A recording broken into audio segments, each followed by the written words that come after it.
नमस्कार मित्रों, जय हिंद, जय माँ भारती। भविष्य की उड़ान युवान के 6वें सेशन में आप सभी का हार्दिक स्वागत है। आज हम लेकर आ रहे हैं टॉप ट्रेंडिंग टॉपिक, और जो कि भारतीय संस्कृति और आयुर्वेद की दृष्टि से भी बहुत ही महत्वपूर्ण है, और आपके भविष्य और भारत के आने वाले भविष्य के दृष्टिकोण से भी बहुत ही महत्वपूर्ण है। वर्तमान में IMA versus Patanjali, Ayurveda versus allopathy, यह विवाद जो देश में खड़ा हुआ है, इसके बारे में तो आप सभी ने सुना ही होगा। जैसा कि आप जानते हैं, बाबा रामदेव जो पतंजलि के मालिक हैं, संचालक हैं, कर्ता धर्ता हैं, उन्होंने कुछ दिन पूर्व उनका एक वीडियो वायरल हुआ जिसमें वो एलोपैथी के बारे में कुछ बोलते हुए दिखाई दे रहे थे।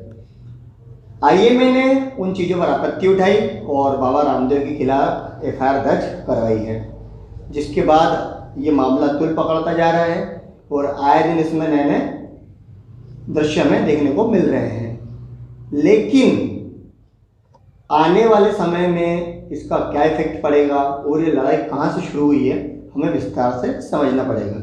इसके लिए हम समझते हैं कि आईएमए क्या है।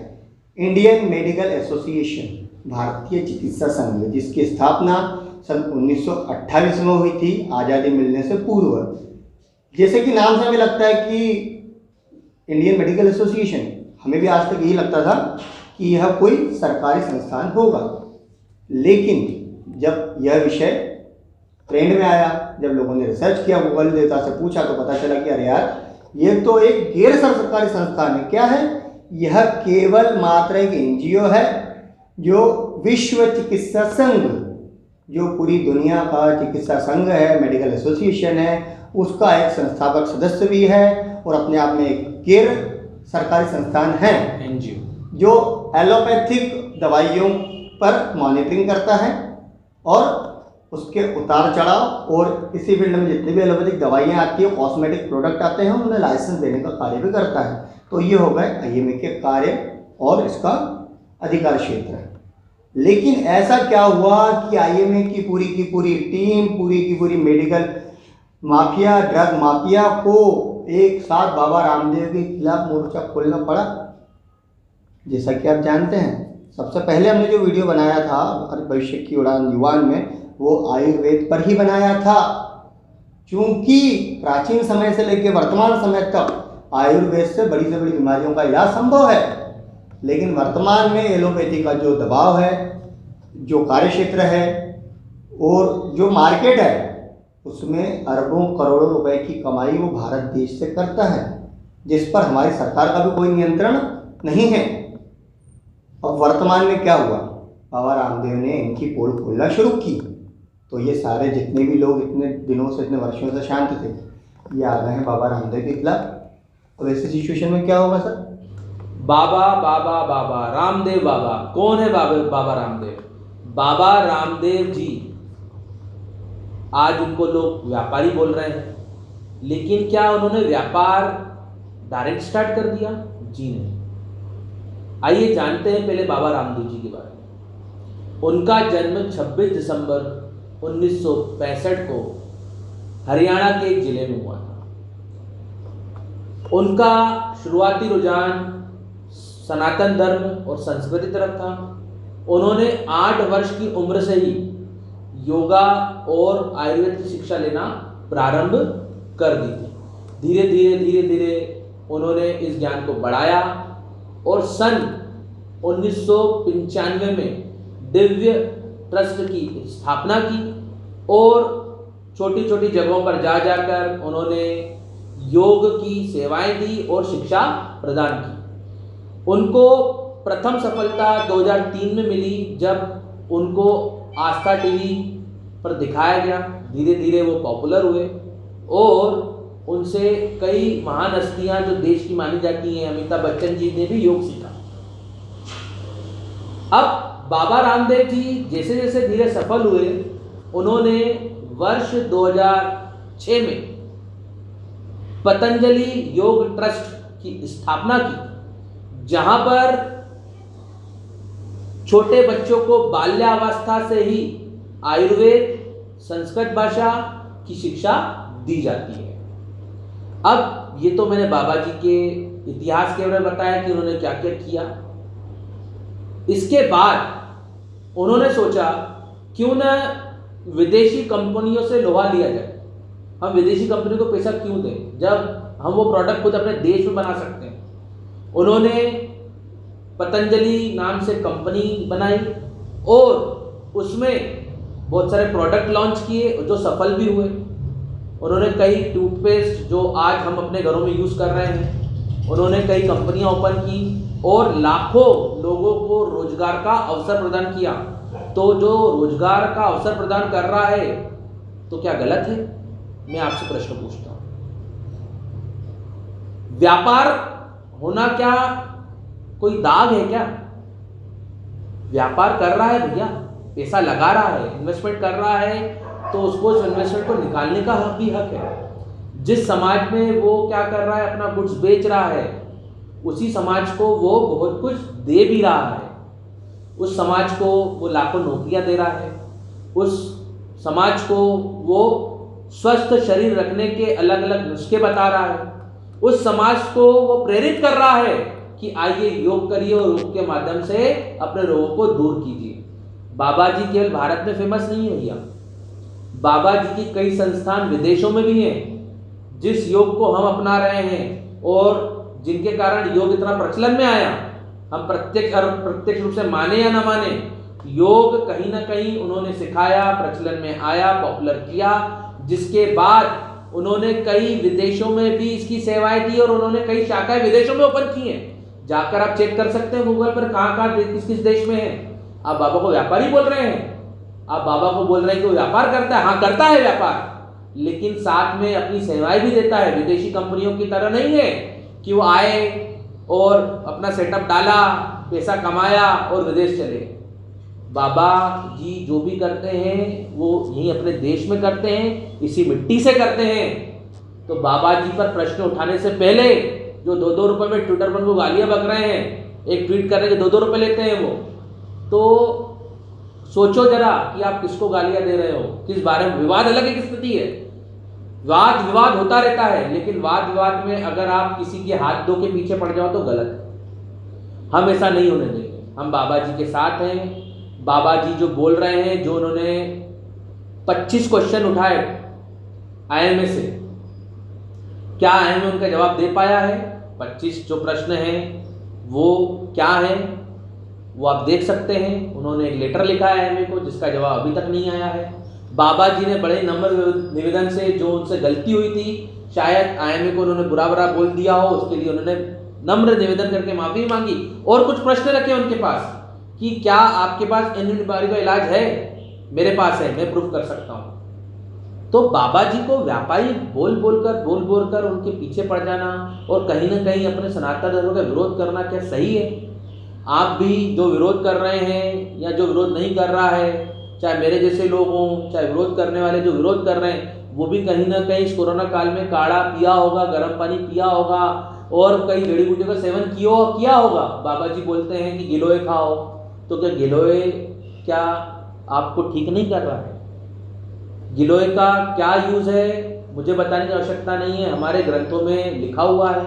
अब जो ट्विटर पर लिख रहे हैं, अगर वो उस काल में होते जहाँ पर हनुमान जी लक्ष्मण जी के लिए संजीवी लेकर आए थे, वो तो उनको ही बोल देते भैया एलोपैथी यूज कर लो। तो क्या सही है ये? नहीं। क्या अपने सनातन धर्म को पहचान रहे हैं? ये आज का नहीं है, रामायण काल से हम एग्जाम्पल देखते, बचपन से देखा है। हनुमान जी गए और उन्होंने संजीवनी बूटी लेकर आए थे। हमारा आयुर्वेद है जिसको पहचानना हमें बहुत ही आवश्यक है। हम किसी पर व्यापारी का प्रश्न चिन्ह लगाकर हम आयुर्वेद का तो विरोध नहीं कर सकते हैं। हाँ, आप ये बोल सकते हैं कि व्यापारी है, ठीक है, व्यापार है तो व्यापार की तरह से कर रहा है, वो गवर्नमेंट को टैक्स भी दे रहा है, लाखों का रोजगार भी दे रहा है और अपनी सनातन संस्कृति को लेकर चल रहा है। क्या विरोध उनके व्यापारी होने का है?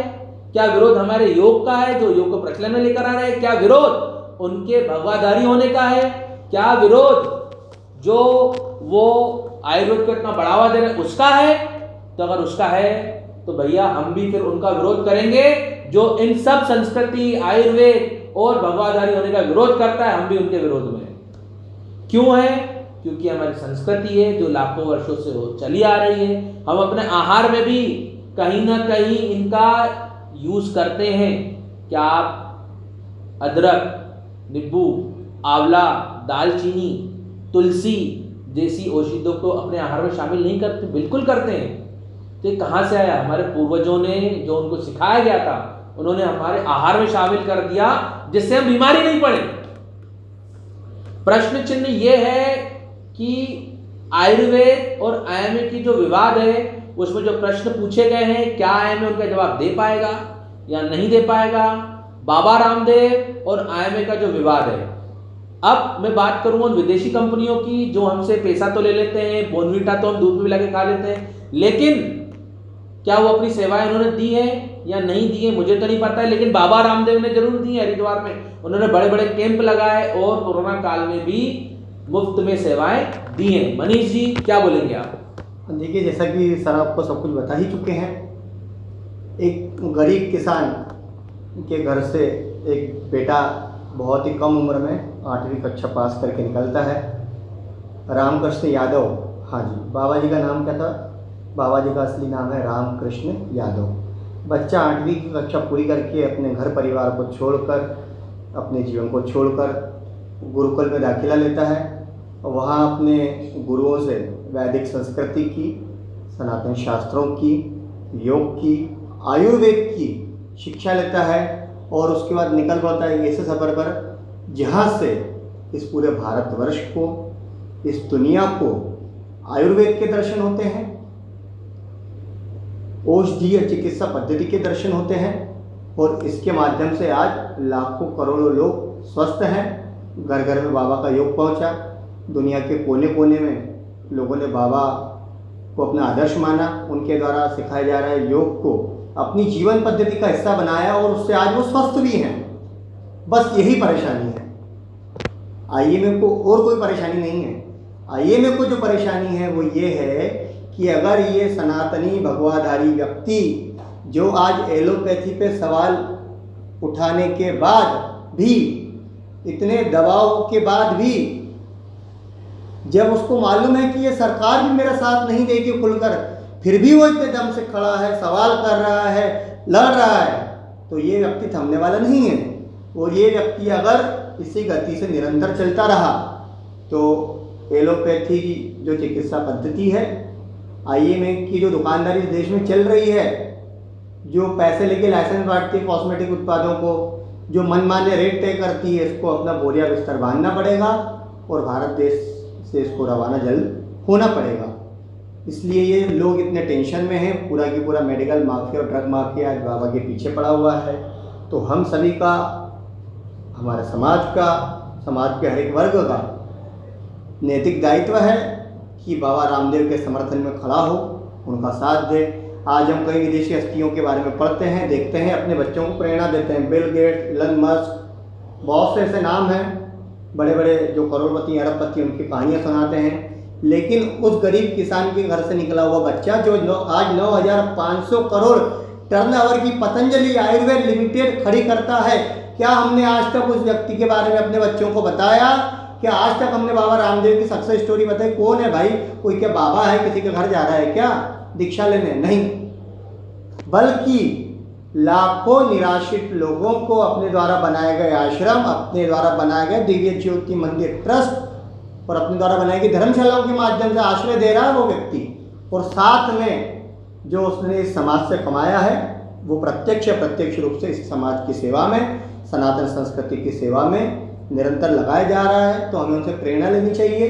जो भी स्टूडेंट हमें आज देख रहे हैं, इस सेशन को सुन रहे हैं, उन्हें भी कहीं ना कहीं इस फील्ड में, आयुर्वेद में, वेद में, शास्त्रों में, इसके माध्यम से अध्ययन करके कैसे अपना व्यापार बढ़ाया जा सकता है, उन्हें भी व्यापारी रामदेव से सीखना चाहिए। जो लोग आज बोल रहे हैं कि बाबा रामदेव व्यापारी है, मैं उनसे दावा करता हूं कि आप अपने पूरे जीवन में 1 करोड़ रुपए टर्नओवर की भी कंपनी खड़ी करके दिखा दीजिए, फिर आप उस व्यक्ति पे प्रश्न चिन्ह उठाना जिस व्यक्ति ने 9,500 करोड़ रुपए की टर्नओवर की कंपनी आज देश में खड़ी की। आप विरोध करने के हकदार तब हैं जब आपके पास उसका विकल्प हो। क्या आपके पास बाबा रामदेव का विकल्प है? क्या आप खड़े होकर एलोपैथिक और ड्रग माफिया की जो गलतियां हैं, जो उनका आज एकाधिकार इस मार्केट में चल रहा है, जो आज कुछ रुपयों में, कुछ 100 रुपये में बनने वाली दवाइयों को कहीं हज़ारों तक बेचते हैं। 500 रुपये का प्रोडक्शन होने वाला इंजेक्शन आज 15,000 20,000 में भी लेने के लिए मजबूर हैं, और लेने के बाद भी उसकी कोई गारंटी नहीं है कि आप स्वस्थ होंगे या नहीं होंगे। लाखों तो में भाई, जो इंजेक्शन आपने 1,000 रुपये वाला 1 लाख में लेकर लगवाया और उसके बाद कई लोग तो निकल गए। कितना परसेंटेज है, आप नेट पे जाके सर्च कर सकते हैं कितने लोग रेमडेसिविर के बाद स्वस्थ हुए और कितने लोगों की मृत्यु हुई। ये आंकड़े हम नहीं भी बताएंगे तो आपके सामने हैं, आपने अपने आस पड़ोस में देखा होगा, या आपने अपने ज़िले के, अपने शहर के अस्पतालों में इस चीज़ को देखा होगा कि एलोपैथिक ने क्या सकारात्मक उपाय दिया और क्या नकारात्मक परिणाम हमें दिए हैं। तो आज के सेशन में इतनी ही चर्चा थी, लगभग सारी चीज़ें हमारे बीच हैं।